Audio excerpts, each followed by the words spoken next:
பிலாத்துவினிடத்தில் ஒப்பு கொடுத்தார்கள். அல்லேலூயா. பொழுது விடிந்த உடனே பிரதான ஆசாரியர், மூப்பர், வேதபாரகர், ஆலோசனை சங்கத்தார் அனைவரும் கூடி ஆலோசனை பண்ணி இயேசுவை கட்டி கொண்டு போய் பிலாத்துவினிடத்தில் ஒப்பு கொடுத்தார்கள். பிலாத்து என்பவன் யார் அப்படின்னா, பிலாத்து அவன் தேசத்திற்கு அதிபதியாக இருக்கிறான். அவனை தேசாதிபதி என்று அழைக்கிறோம். அந்த பிலாத்துவினிடத்திலே இயேசுவை கட்டி அவரிடத்திலே கொண்டு போய் ஒப்பு கொடுத்தார்கள். பிலாத்து அவரை நோக்கி, நீ யூதருடைய ராஜாவா என்று கேட்டான். அதற்கு அவர், நீர் சொல்லுகிறபடிதான் என்றார். அல்லேலூயா.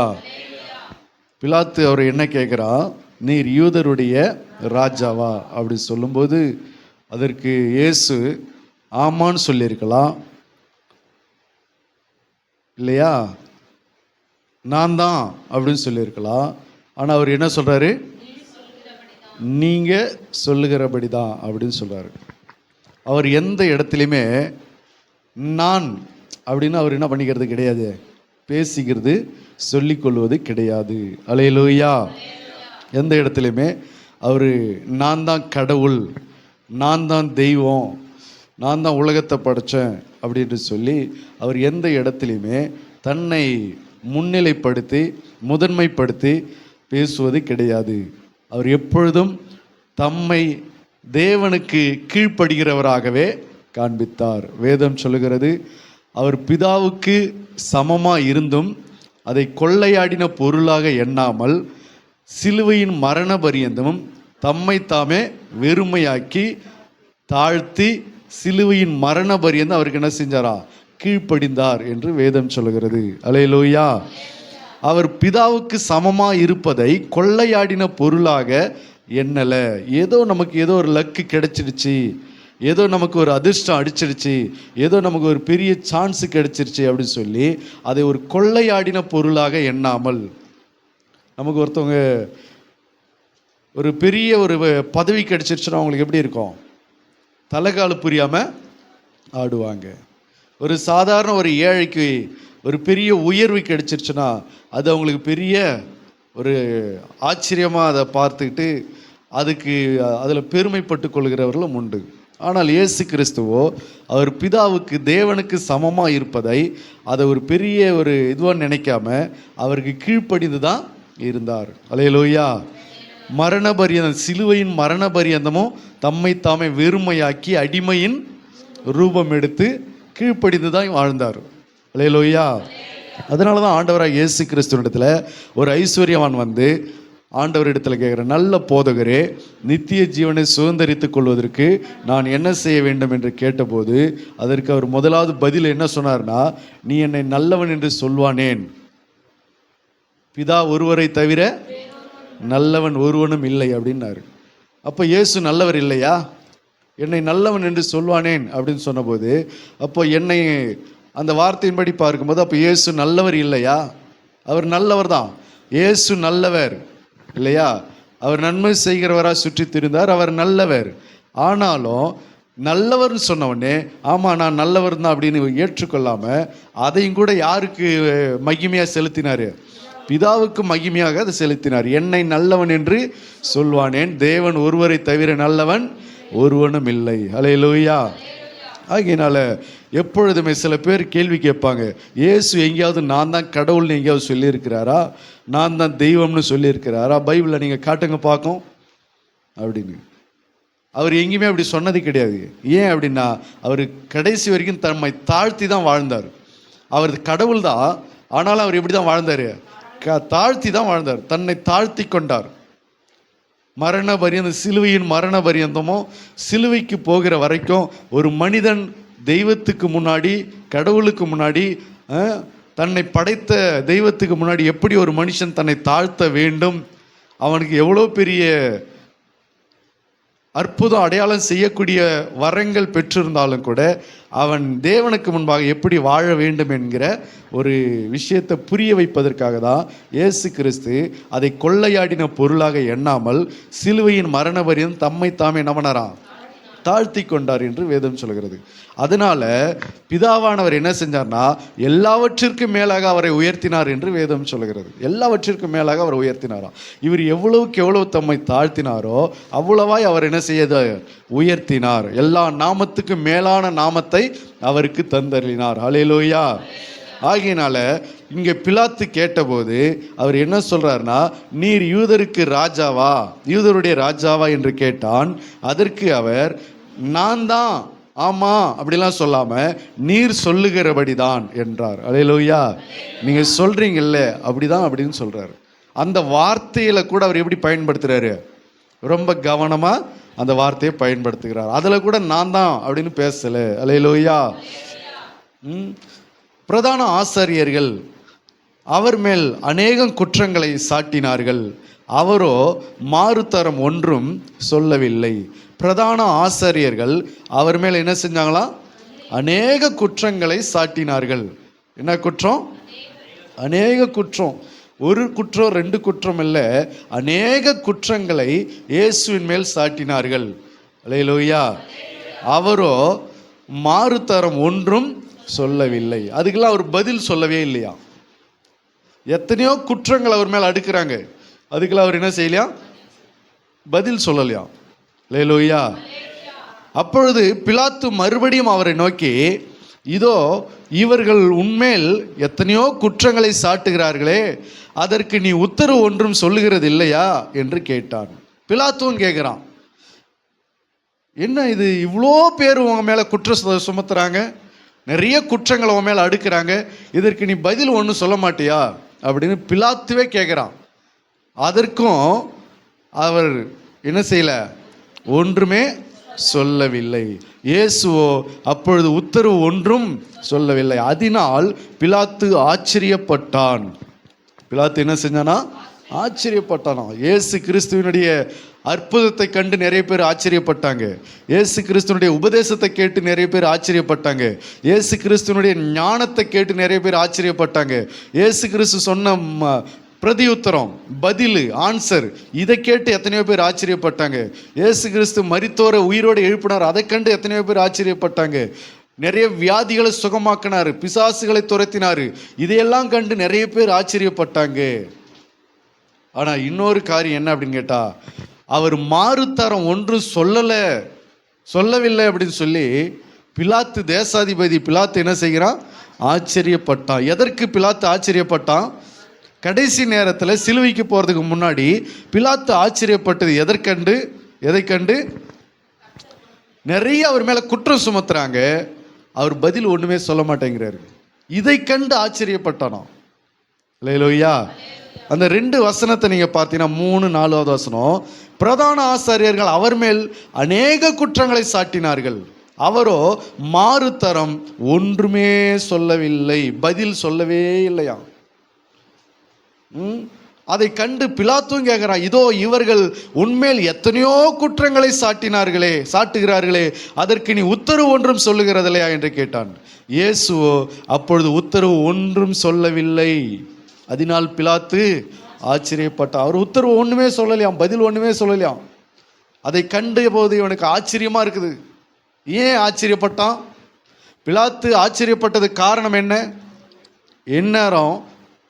இந்நேரம் நம்ம மேலே ஒரு குற்றத்தை சாட்டியிருந்தாங்கன்னா நம்முடைய நிலை எப்படி இருந்திருக்கும்? வானத்துக்கும் பூமிக்கும் குதிச்சிருப்போம். நம்மளை யாராவது ஒருத்தவங்க குறை சொல்லியிருந்தா, நம்மளை யாராவது ஒருத்தவங்க ஏதாவது பேசி நம்ம மேலே வீண் பழியை சுமத்தியிருந்தா, குற்றப்படுத்தி பேசியிருந்தா, உடனே என்ன செய்வோம்? வானத்துக்கும் பூமிக்கும் தலைக்காலு புரியாமல் எகிருவோம், குதிப்போம். எப்படி என்ன நீங்கள் அப்படி சொல்லலாம் அப்படி என்று சொல்லி. ஆனால் அநேக குற்றங்களை சாட்டுகிறார்கள், அவர் மாறுதரம் ஒன்றுமே சொல்லலை. அல்லேலூயா.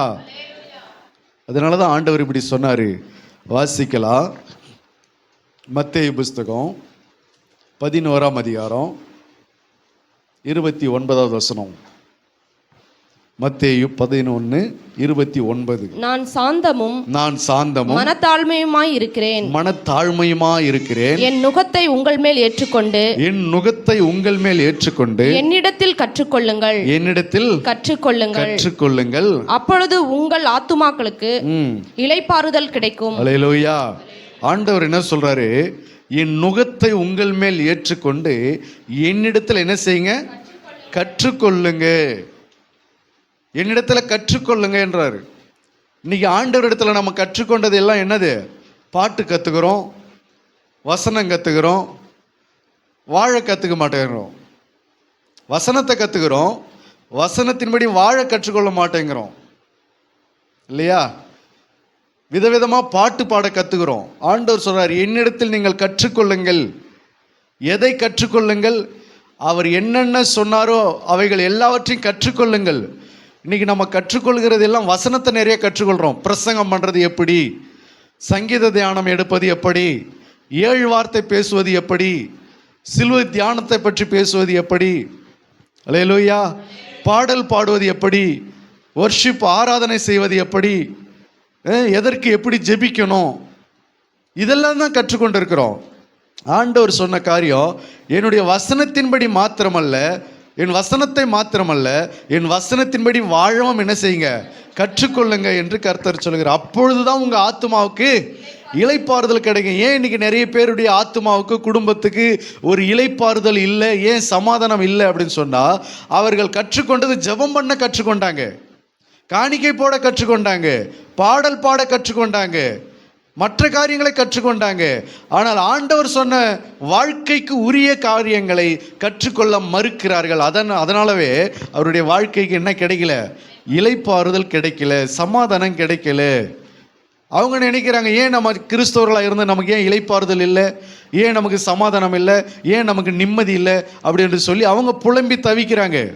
ஆனால் அவர்கள் வாழ வேண்டிய காரியங்களை கற்றுக்கொள்ளவில்லை. அதுதான் ஆண்டவர் சொல்றார், என்னிடத்தில் என் நுகத்தை நீங்கள் ஏற்றுக்கொண்டு என்னிடத்தில் கற்றுக்கொள்ளுங்கள், அப்பொழுது உங்கள் ஆத்துமாக்களுக்கு என்ன கிடைக்கும்? இளைப்பாறுதல் கிடைக்கும். அப்போ எதை கற்றுக் கொடுக்க சொல்றாரு? எதை கற்றுக்கொள்ளுங்கள். எங்கேயோ போய் கற்றுக்கொண்டு வாங்கன்னு சொல்லல, என்னிடத்தில் என்ன செய்யுங்க? கற்றுக்கொள்ளுங்க. அப்போ அவரிடத்தில் என்ன கற்றுக்கொள்ளணும்? அவரிடத்தில் கற்றுக்கொள்ள வேண்டிய காரியங்கள் என்ன இருக்கிறது? நம்முடைய வாழ்க்கைக்கு, முழு வாழ்க்கைக்கும் அவரிடத்தில் என்ன செய்யலாம்? கற்றுக்கொள்ள வேண்டிய காரியங்கள் அவ்வளவா இருக்கிறது. அப்போ அதில் கற்றுக்கொள்ள வேண்டிய காரியங்கள் அவரிடத்தில் அநேகம் உண்டு. அதில் ஒரு காரியத்தை தான் இன்றைக்கி நம்ம பார்க்கிறோம். அவர் மேல் அநேக குற்றம் சுமட்டினார்கள், அநேக குற்றம் சாட்டினார்கள், அநேக குறை சொன்னார்கள், எத்தனையோ விதமான குற்றங்களை அவர் மேலே சாட்டினார்கள், அநேக குற்றங்களை சாட்டினார்கள். அவரோ அதற்கு மறு உத்தரவு ஒன்றும் சொல்லவில்லை. அல்லேலூயா. அதுக்கு அவர் பதில் சொல்லலை.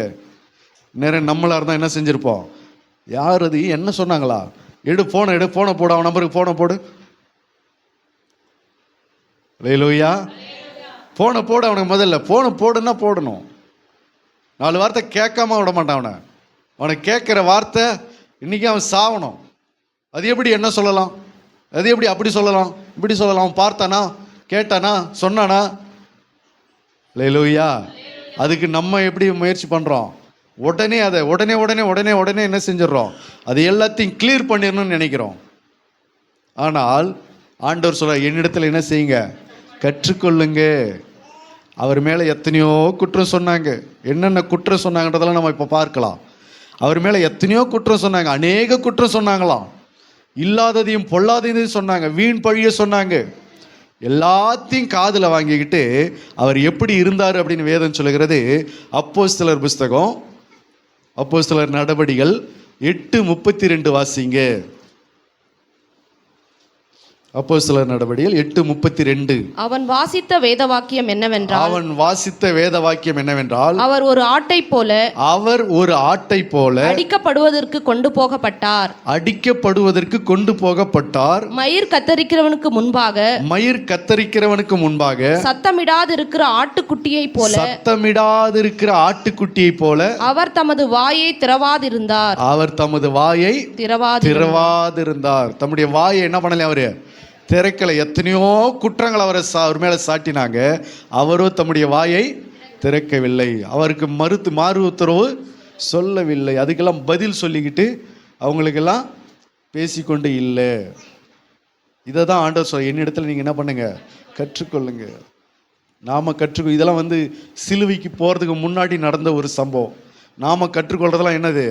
முதல் வார்த்தை எப்படி பேசலாம், ரெண்டாவது வார்த்தை எப்படி பேசலாம், மூன்றாவது வார்த்தை எப்படி பேசலாம், 7 வார்த்தை எப்படி பேசலாம். இந்த சிலுவை தியானத்தில் இந்த குட் ஃப்ரைடேவை முன்னிட்டு எல்லாரும் கற்றுக்கொள்றது என்னது? 7 வார்த்தை எப்படி பேசலாம் தான் கற்றுக்கொள்கிறாங்க. ஆனால் அவர் சிலுவைக்கு போகிறதுக்கு முன்னாடி அவர் எப்படி இருந்தார், அவரிடத்துல நம்ம கற்றுக்கொள்ள வேண்டிய வார்த்தை என்ன? இந்த வசனம்லாம் நமக்கு கண்ணுக்கு என்ன பண்ணது? தெரியவே தெரியாது. இந்த வசனம் நம்ம அறிவுக்கு எட்டவே எட்டாது. நமக்கு தெரிஞ்சது பூரா, அறிவுக்கு எட்டினது பூரா பிதாவே இவர்களுக்கு மன்னியம், அல்லேலூயா. அதையும் செய்யறது கிடையாது. மன்னிக்க சொல்லிட்டு மன்னிப்பை பற்றி முதல் வார்த்தை பேசிட்டு ரெண்டாவது வார்த்தை பேசிட்டு அதையும் என்ன செய்யறதில்ல, மன்னிக்கிறது கிடையாது. அப்புறம் எப்படி இளைப்பாறுதல் கிடைக்கும் நம்ம ஆத்மாவுக்கு? பிதாவே மன்னியும் சொல்கிறோம், மன்னிக்கிறது கிடையாது. முடிந்ததுன்னு சொல்கிறோம், முடிக்கிறது கிடையாது. ஒப்புவிக்கிறோன்னு சொல்கிறோம், அதுவும் ஒப்புவிக்கிறது கிடையாது. தாகமாக இருக்கிறேன்னு சொல்கிறோம், தாகம் தீர்க்கிறதும் கிடையாது.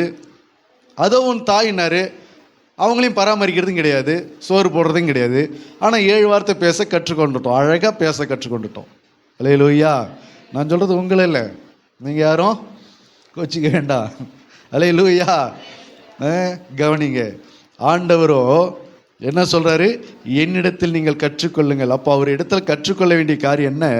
அவரிடத்துல அவர் மேலே அநேக குற்றம் சாட்டின போது அவர் ஒரு மயிர் கத்தரிக்கிறவனுக்கு முன்பாக, இந்த சம்பவம் புரியுது அவங்களுக்கு? நம்ம ஊர் ஆடுகளுக்கு மயிர் என்ன பண்ண மாட்டாங்க, கத்தரிக்க மாட்டாங்க. வெளிநாடு ஆடுகளுக்கு அந்த மயிர், அந்த முடியை வச்சு தான் கம்பளி உடைகளை தயார் பண்ணுறாங்க. அந்த கம்பளிக்காக, அந்த கம்பளி உடைக்காக அதனுடைய மயிரை என்ன செய்கிறாங்க, ஆட்டு மயிரை ஒரு மிஷினை வச்சு, அந்த நாட்களில் கத்திரிக்கோளை வச்சு கட் பண்ணாங்க போல இருக்கு. இப்போ என்ன பண்ணுறாங்க, ஒரு மிஷினை வச்சு இப்படி விட்டு ஏற்றுறாங்க, எல்லா முடியும் கைட்டின்னு வந்துடுது. அந்த மாதிரி அந்த நாட்கள் அப்படி செஞ்சாங்க. அப்போ ஆண்டவர் அந்த வசனம் சொல்லுது, ஒரு மயிர் கத்தரிக்கிறவனுக்கு முன்பாக சத்தமிடாதிருக்கிற ஒரு ஆட்டை போல அவர் தம்முடைய வாய் என்ன பண்ணாரு, திறவாது இருந்தார். இந்நேரம் நமக்கு ஒரு பிரச்சனையாக இருந்தால் நம்ம வாய் திறக்காமல் இருப்போமா? நேராக போய் நாக்க பிடிங்கன்னு சாகிற மாதிரி ஒரு வார்த்தை கேட்டுட்டு வந்துடுவோம். நம்ம வாய் சும்மா இருக்காது. ஏன்னா அப்படிப்பட்ட வாய் நமக்கு ஆண்டவர் சொல்ற, என்னிடத்துல நீங்கள் என்ன பண்ணுங்க, இதெல்லாம் கற்றுக்கொள்ளுங்க. சும்மா எல்லாத்துக்கும் பதில் சொல்லிக்கிட்டு இருக்காதீங்க. உங்கள் மேலே, கர்த்தருடைய பிள்ளைகள் மேலே எத்தனையோ குற்றங்கள் சாட்டுவாங்க தான். எல்லாத்துக்கும் நீங்கள் என்ன செய்யாதீங்க, வானத்துக்கும் பூமிக்கும் குதிக்காதீங்க, மண்டையை போட்டு பிச்சுக்காதீங்க. நீங்கள் என்ன செய்யுங்க, அமைதியாக இருங்க. ஆனால் வசனம் சொல்லுதில்ல, பழி வாங்குவதும் பதில் அளிப்பது எனக்குரியதுன்னு. ஆனால் நம்ம என்ன செய்கிறோம், கர்த்தருக்கு நம்ம இடம் கொடுக்காம எல்லாவற்றுக்கும் நாமளே பதில் சொல்லி சரிப்படுத்தி அதை கிளியர் பண்ணிடணும்னு நம்ம நினைக்கிறோம். சொந்தக்காரங்க யாராவது பேசிட்டா உடனே அதை வார்த்தையை நம்ம போட்டு பேசிடுறோம். யாராவது ஏதாவது பேசிட்டா உடனே அவங்களுக்கு பதில் சொல்லி வாயை அடைச்சிடுறோம் அப்படின்னு நினைக்கிறோம். ஆனால் இயேசுவின் இடத்துல கற்றுக்கொள்ளும் போது அவர் சொல்றாரு, அவர் ஒரு உத்தரவுமே சொல்லலையா. இதை கண்டு பிலாத்து என்ன செஞ்சானா, ஆச்சரியப்பட்டான் என்று வேதம் சொல்லுகிறது. அல்லேலூயா. சரி, அவர் மேலே என்னென்ன குற்றம் சாட்டினாங்க என்பதை கொஞ்சம் நம்ம தியானித்து வேதத்திலிருந்து இந்த செய்தியை நம்ம நிறைவு செய்வோம். லூக்கா 23:5 நீங்கள் பார்த்தீங்கன்னு சொன்னால், ஜனங்களை கலகப்படுத்துகிறவன் என்று சொன்னார்கள். அல்லேலூயா. லூக்கா 23:5 ஜனங்களை கலகப்படுத்துகிறவன் என்று சொன்னார்கள். வாசிங்க அந்த வசனத்தை. அதற்கு அவர்கள் இவன் கலிலியா நாடு தொடங்கி இவ்விடம் வரைக்கும் யூதா தேசம் எங்கும் உபதேசம் பண்ணி ஜனங்களை கலகப்படுத்துகிறான் என்று வைராகியத்தோடே சொன்னார்கள். அல்லேலூயா. ஜனங்களை கலகப்படுத்துகிறவன் என்று வைராக்கியத்தோடே சொன்னார்கள். ஜனங்களை கலகப்படுத்துகிறவன என்ன அர்த்தம் தெரியுமா? ஜனங்களுக்குள்ள கலகம் வைக்கிறவன் அர்த்தம். இவன் தான் ஜனங்களுக்குள்ள கலகம் வைக்கிற ஆளு அப்படி சொல்லி பேசுறாங்க. உங்களை பார்த்து ஒரு வார்த்தை சொல்றாங்க, நீ தான் எல்லாத்தையும் கலகம் வச்சுன்னு இருக்கியா அப்படின்னு கேட்டால் நமக்கு எப்படி இருக்கும்? உடனே 4 வார்த்தை நறுக்குன்னு, நீ பார்த்தியா, நான் கலகம் வச்சது நீ பார்த்தியா, நான் கழிச்சு விட்டதை நீ பார்த்தியா, எப்போ பார்த்தா, யார் சொன்னது உனக்கு? அப்படின்னு சொல்லி உடனே அதுக்கு பதில் சொல்லிட்டு அந்த பிரச்சனையை முடிச்சுட்டு தான் நம்ம வேலையை பார்ப்போம். அவரை பார்த்து என்ன சொன்னாங்க? இவர் ஜனங்களை கலகப்படுத்துகிறவர், கலகக்காரர்கள் என்று சொன்னார்கள். அல்லேலூயா. அது மட்டுமல்ல, மத்தேயு 27:63 அவர் என்ன சொன்னார்கள் பாருங்க. சீக்கிரமா வாசிங்க, இல்லைன்னா நான் படிச்சிடுறேன். ஆண்டவனே, அந்த அந்த எந்தன் உயிர் இருக்கும் அந்த எத்தன் உயிரோடு இருக்கும் பொழுது 3ஆம் நாளைக்கு பின் போதும். இங்கே அவரை குறித்து என்ன சொல்றாங்கன்னா, எத்தன் அப்படின்னா ஏமாற்றுக்காரன், திருடன் அப்படின்னு சொல்லலாம். ஏமாத்துறவங்க, திருடர்கள் அல்லது வஞ்சிக்கிறவங்க, அதாவது சுருக்கமாக சொல்லலாம் ஏமாத்துற ஆளுன்னு சொல்லலாம். அப்போது அந்த எத்தன் அப்படின்னு சொல்கிறாங்க. யாரை பார்த்து? இயேசுவை எத்தன் அப்படின்னு சொன்னாங்க. ஏமாத்துற ஆள் அப்படின்றாங்க. ஏமாத்துற ஆளுன்னு என்ன அர்த்தம்? போர்ஜரி அப்படின்வாங்க. உண்மையான ஆளு கிடையாது, ஏமாத்துற ஆள். அவனை நம்பிய பணத்தை கொடுக்குறீங்க, அவன் ஒரு ஏமாத்துறவன், ஏமாற்றுக்காரன் அப்படின்னு சொல்லுவாங்க. இப்போ இயேசுவை ஏமாற்றுக்காரர் அப்படின்னு சொன்னாங்க, எத்தன் என்று சொன்னார்கள். அல்லேலூயா. மார்க் 3:22 நீங்கள் பார்த்தீங்கன்னு சொன்னால், பிசாசுகளின் தலைவனாலே பிசாசுகளை துரத்துகிறான் என்றார்கள். மார்க் 3:23 அவரை பார்த்து என்ன சொன்னாங்கன்னா, பிசாசுகளின் தலைவன் அப்படின்னு சொன்னாங்க. அப்படின்னா என்ன அர்த்தம்னா, எல்லா பிசாசுக்கும் தலைவரே இவர் தான் அப்படின்னாங்க. அல்லேலூயா. எல்லா பிசாசுக்கும் தலைவரே இவர் தான். யாரை சொன்னாங்க? இயேசுவை சொன்னாங்க. இன்றைக்கி சில ஊழியக்காரங்களை பார்த்து என்ன சொல்கிறாங்க? கண்ட ஊழியக்காரன் கையெல்லாம் என்ன பண்ணாதீங்க, தலையை கொடுக்காதீங்க. ஏன் அப்படின்னா, அவங்களாம் ஜெபம் பண்ணாங்கன்னா உங்கள் மேலே என்ன வந்துடும்? பிசாசு பிடிச்சிக்கும். அதனால் கண்ட ஊழியக்காரங்கிட்ட போய் தலையை கொடுத்து ஜெபம் பண்ணாதீங்க அப்படின்னு யார் சொல்லி கொடுக்குறது? ஊழியக்காரங்களே சொல்கிறாங்க, ஜனங்க கிடையாது. சில கர்த்தருக்கு ஊழியம் செய்கிற ஊழியக்காரங்களே விசுவாசிகளுக்கு இப்படி போதிக்கிறாங்க.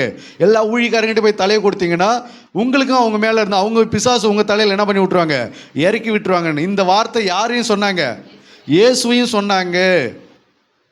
பிசாசுகளின் தலைவன் அவர் தான் பிசாசுக்கே தலைவன் சொன்னாங்க. நம்முடைய ஆண்டவராக இயேசு கிறிஸ்து பிசாசுக்கு தலைவனா? அல்லேலூயா. அவர் தான் பிசாசு பூரா இறக்கி விடுறாரா? இல்லை. பிசாசுகளின் தலைவன் அவர் தான் பிசாசு. அதனால தான் பிசாசெல்லாம் ஓட்டுறாரு அப்படின்னு. அதுக்கு தான் ஆண்டவர் சொன்னார், பிசாசு எப்படிடா பிசாசை ஓட்ட முடியினார். அந்த கேள்வி இன்னைக்கு நம்ம நினச்சி பார்க்கணும், நிதானிச்சு பார்க்கணும். பிசாசு எப்படி பிசாசு ஓட்ட முடியும்? ஒரு வீடு தனக்குத்தானே பிரிந்திருந்தால் அந்த வீடு என்ன பண்ணாது? நிலைத்து நிற்காது, கீழே விழுந்து போகின்றார். அல்லேலூயா. ஒரு ராஜ்யம் பிரிந்திருந்தால் ராஜ்யம் நிலை நிற்காதுன்றார். அப்படி இருக்கும்போது பிசாசு எப்படிடா பிசாசை ஓட்ட முடியும்னு கேட்டார் ஆண்டவர். ஆனால் அவர் என்ன சொன்னாங்க? பிசாசுகளின் தலைவன் அப்படின்னு சொல்கிறாங்க. அதனால தான் இன்றைக்கும் சில ஊழியக்காரங்களை பார்த்து என்ன சொல்கிறாங்க? இவர் தான் பிசாசு பூரா இறக்கி விடுறாருன்னு சொல்கிறாங்க. அல்லேலூயா. இது யாரையும் சொன்னது? முதல்ல சொன்னது இயேசு தான். அதுக்கப்புறம் தான் ஊழியக்காரங்களை சொல்கிறாங்க. அல்லேலூயா. அதனால தான் ஆண்டவர் இப்படி சொன்னார். லூக்கா 23:31 வாசிங்க. லூக்கா 23:31.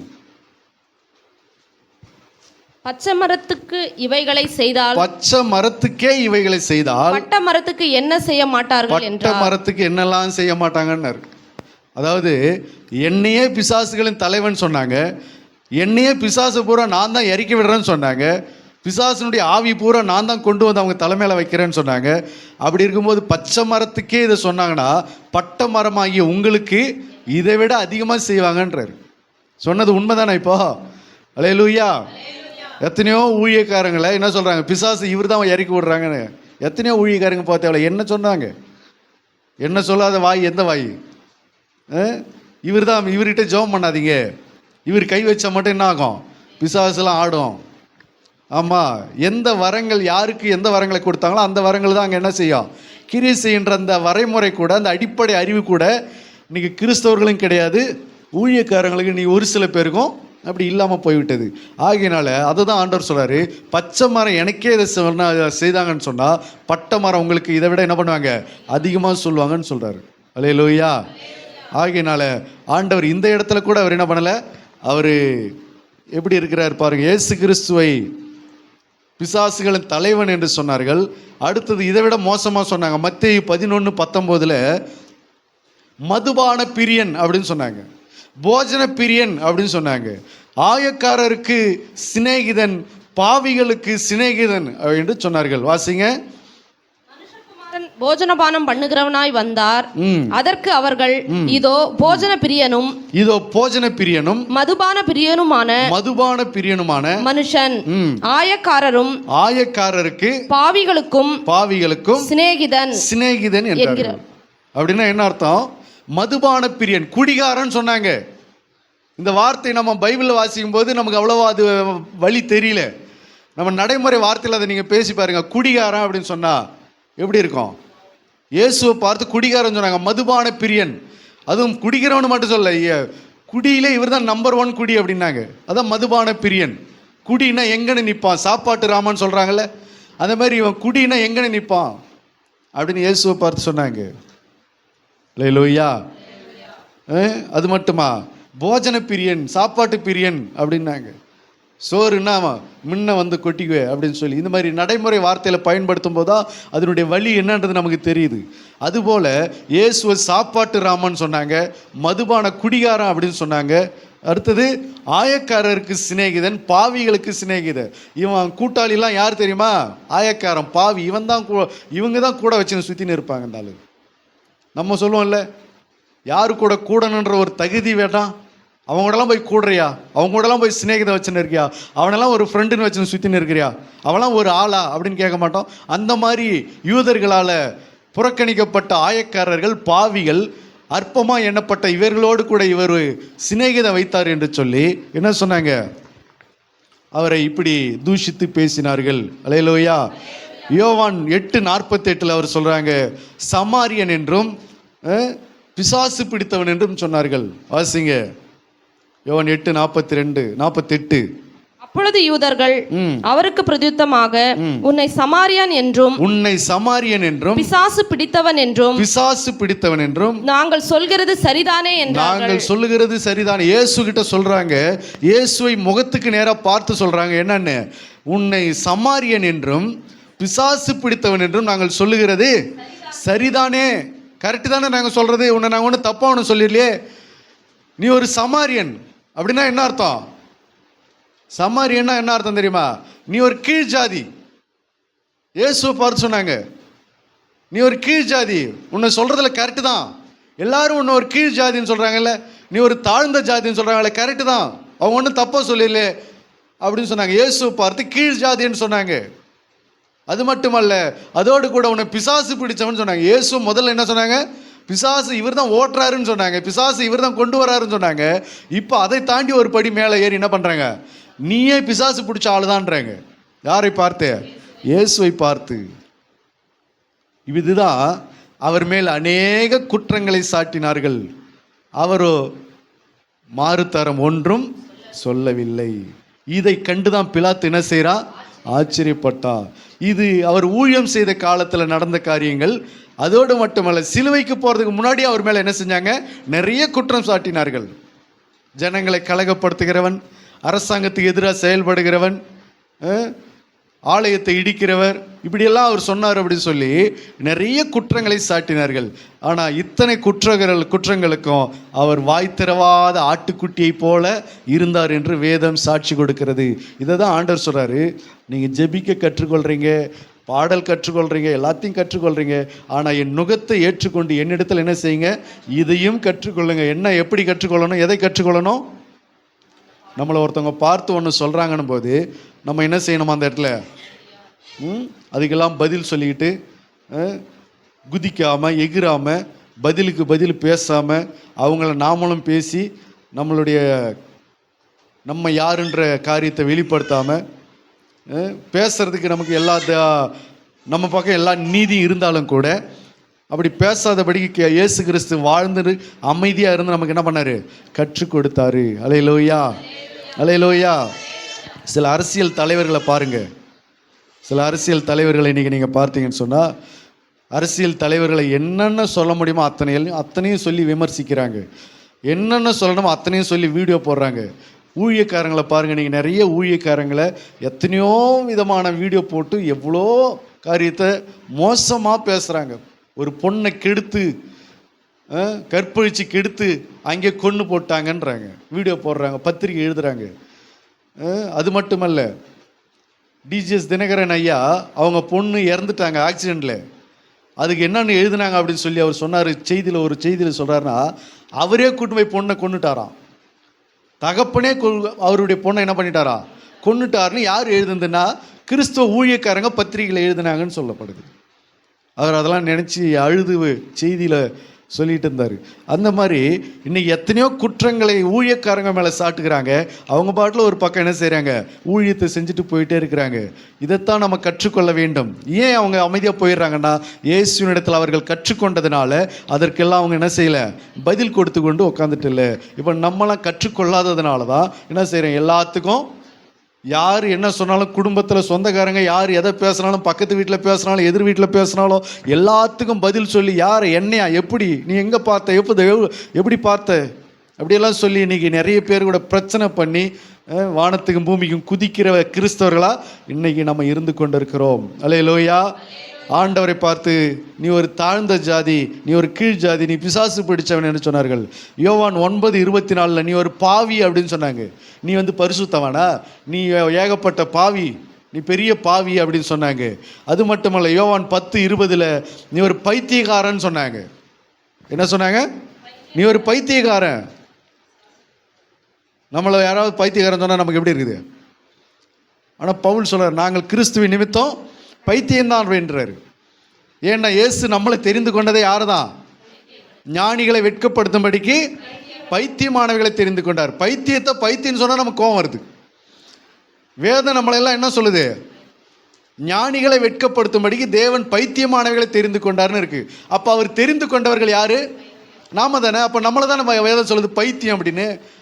அதனால தான் பவுல் ஒத்துக்கிறாரு, நாங்கள் கிறிஸ்துவின் நிமித்தம் யாரு பைத்தியம். ஆனால் நம்மளை யாராவது பைத்தியக்காரன் சொல்லி பாருங்களா, என்னது என்ன போய் பைத்தியன்னு சொன்னியா அப்படின்னு சொல்லி.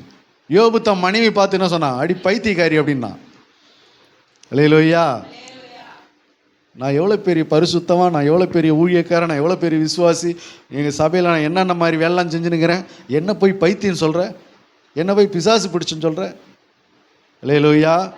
அவருக்கு இயேசுக்கு பிசாசை பிடிச்சிருந்து, ஆனால் அவரை பிசாசு பிடிச்சிருன்னு சொன்னாங்க. ஆனால் நமக்குலாம் என்ன நினைக்கிறோம், நம்மளை ஒருத்தவங்களுக்கு பிசாசு, இன்றைக்கி ஒருத்தவங்களுக்கு ஜெபம் பண்ண போகும்போது உங்களுக்குள்ளே பிசாசு இருக்குதுன்னு சொல்லிட்டாலே போச்சு. எனக்குள்ளே பிசாசா யார் சொன்னது, அந்த பாஸ்டர் தான் சொன்னார். யார் அவர் கூப்பிடுவார, எனக்குள்ளே எப்படி பிசாசு, நான் ஞானசானம் எடுத்தாலாச்சே, நான் ஜெபம் பண்ணுறாளாச்சே, எனக்குள்ளே எப்படி பிசாசு.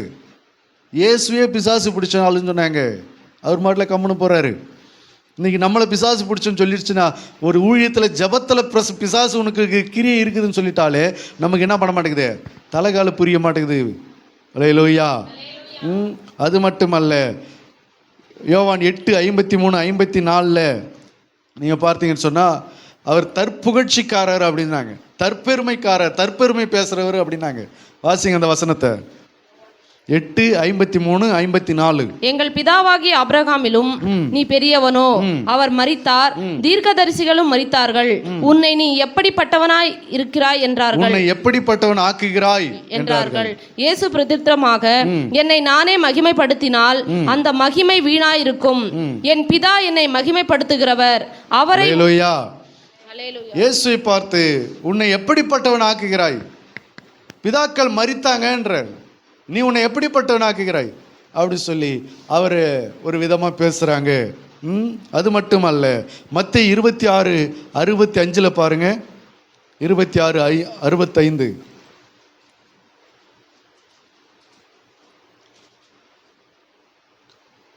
தேவனை தூஷிக்கிறவர் என்று சொன்னார்கள். வாசிங்க 26:65. அப்பொழுது பிரதான ஆசிரியன் தன் வஸ்திரங்களை கிழித்துக்கொண்டு, இவன் தேவதூஷணம் சொன்னான், இனி சாட்சிகள் நமக்கு வேண்டியது என்ன. பாருங்க, பிரதான ஆசிரியன் என்ன சொல்றா, இவர் தேவனை தூஷிக்கிறார் அப்படின்னு சொல்லி சட்டையெல்லாம் கிழிச்சுக்கிறான். இனிமே நமக்கு சாட்சி என்னத்துக்கு, இவர் மரணத்துக்கு பாத்திரவன் என்று அவரை குற்றம் தெரிக்கிறாங்க. அவர் எங்க தேவனை தூஷித்தாரு, தேவனுடைய சித்தத்தை செய்ய தான் வந்தார், தேவனை மகிமைப்படுத்த தான் வந்தார். சாப்பாடு கொடுக்குற நேரத்தில் கூட என் பிதாவின் சித்தத்தை செய்வதே என்னுடைய போஜனமாக இருக்கிறது அப்படின்னு சொன்னார். அல்லேலூயா. பிதாவின் நோக்கத்தை மட்டுமே நிறைவேற்ற வந்தவரை பார்த்து தேவனை தூஷித்தாய் அப்படின்னு சொன்னாங்க. தேவனை தூஷிக்கிறவனை கொலை செய்யணும் நியாயப்பிரமாணத்தின் சட்டத்தின்படி அந்த பிரகாரமாக அவரை தேவனை தூஷிக்கிறவர் என்று சொன்னார்கள். அப்படியெல்லாம் அவர் மேலே அநேக குற்றங்களை சாட்டின போதும் அவர் எப்படி இருந்தார்? நமக்கெல்லாம் இன்றைக்கி யாராவது ஒன்று சொல்லிட்டாங்கன்னா மேமூச்சு கீமூச்சு வாங்குது, ஹார்ட்டு அப்படியே நின்றுடும் பொழுகுது. என்ன போயிட்டு அப்படி சொல்லிட்டாங்களே அப்படி சொல்லி. அதை தான் ஆண்டவர் சொல்கிறாரு, என்னுடைய நுகத்தை உங்கள் மேல் ஏற்றுக்கொண்டு என்னிடத்தில் என்ன செய்யுங்க, கற்றுக்கொள்ளுங்க. என்ன கற்றுக்கொள்ளணும்? அவர் மேலே அநேக குற்றம் சாட்டும் போது அவர் எப்படி இருந்தார்? உங்கள் குடும்பத்தில், உங்கள் சொந்த பந்தங்கள், உங்கள் உற்றார் உறவினர்கள், உங்கள் சபையில் உங்களை சுற்றி உள்ளவங்க யாரோ ஒருத்தவங்க உங்கள் மேலே ஒரு குற்றத்தை சுமத்துக்கிறாங்க அப்படி சொன்னால் நம்ம என்ன பண்ணணும்? அந்த இடத்துல என்ன செய்யணும்? உடனே வெட்டுக்கு வெட்டு, குத்துக்கு குத்து, அடிக்கு அடி, உதைக்கு உத, பட்டயத்துக்கு பட்டயம் அப்படின்னு சொல்லி உடனே நம்ம அவங்க சண்டைக்கு சரி சமமாக நிற்கணுமா? அப்படி நிற்கணுமா? அப்படியே இயேசு கற்றுக் கொடுத்தாரு. அதுதான் ஆண்டவர் சொன்னார், உங்களில் ஒருவன் ஒரு கன்னத்தில் அறைந்தால் மறு கன்னத்தை என்ன செய்யுங்க, காட்டுங்க அப்படின்னாரு. அவர் மேலே அதே போல் அரைஞ்சாங்க. அவர் மறுபடியும் அவங்கள திரும்ப என்ன செய்யலை, அப்படி அடிக்கலை. அப்போ இதை தான் ஆண்டவர் சொல்கிறார், என்னிடத்தில் கற்றுக்கொள்ளுங்கள். அல்லேலூயா. ஆகவே எபிரேயர் 12:3 வாசிங்க. இப்படிப்பட்ட விபரீதங்களை சகித்து அவரையே நினைத்து கொள்ளுங்கள். எபிரேயர் 12:3.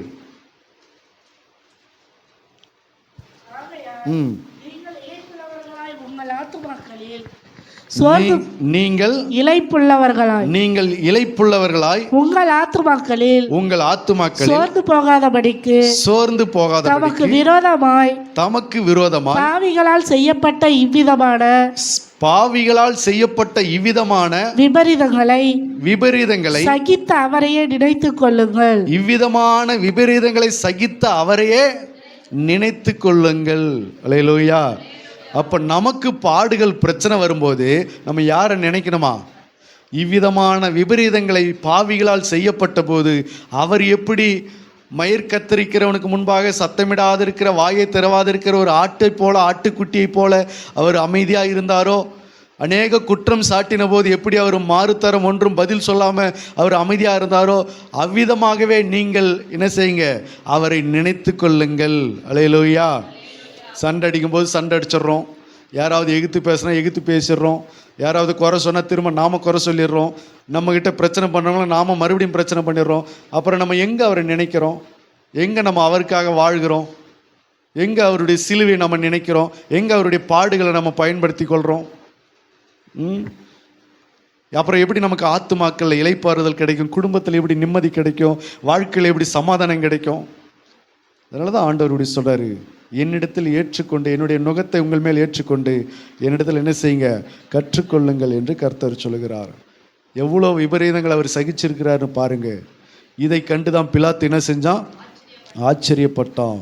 உண்மையில் எத்தனையோ குற்றங்களை சாட்டுகிறார்களே, அதற்கு நீ உத்தரவு ஒன்றும் சொல்லுகிறது இல்லையா என்று கேட்டான்.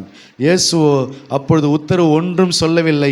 அதனால் பிலாத்து ஆச்சரியப்பட்டான். ஹல்லேலூயா. அதை தான் இன்றைக்கி ஆண்டவர் இயேசு நமக்கும் கற்றுக் கொடுக்குறாரு.